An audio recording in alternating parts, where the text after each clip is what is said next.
Good afternoon everyone. So today we will discuss about the recommended construction of watertight bulkheads in ship as per SOLAS regulations.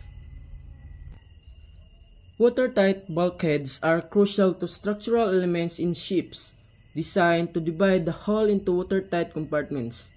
Their primary function is to enhance the vessel's survivability in the event of hull damage or flooding. The International Convention for the Safety of Life at Sea, or SOLAS, government by the International Maritime Organization (IMO), lays down detailed regulation for the construction and arrangement of these bulkheads to ensure maritime safety. Number 1. Purpose and the function of watertight bulkheads. Watertight bulkheads prevent water ingress from spreading throughout the ship in case of damage, maintain the ship's buoyancy and stability during partial flooding, compartmentalize the ship for safety and operational efficiency. Number 2. SOLAS Requirements Overview.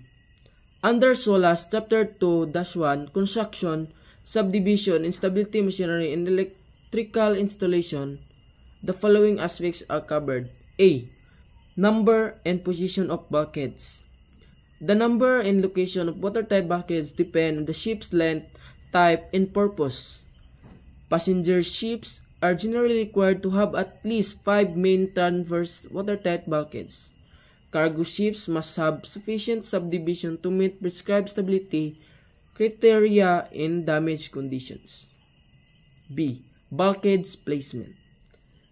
A collision bulkhead must be located at a minimum distance from forward perpendicular, not less than 5% and not more than 8% of the ship's length. An after-peak bulkhead must be provided to enclose the after-peak tank. Number 3. Construction standards. A material typically constructed from a marine-grade steel or equivalent approved materials must be capable of withstanding pressure from water ingress in case of damage. B. Design and integrity. Watertight bulkheads must be continuous and extend from the bottom of the ship to the bulkhead deck. They must be designed to withstand hydrostatic pressure and impact loads. Opening in bulkheads for cables, pipes, etc. must be fitted with watertight closures. C. Testing. All watertight bulkheads are pressure tested during construction using methods such as hose testing or hydrostatic testing. Any opening must be tested to ensure complete watertightness.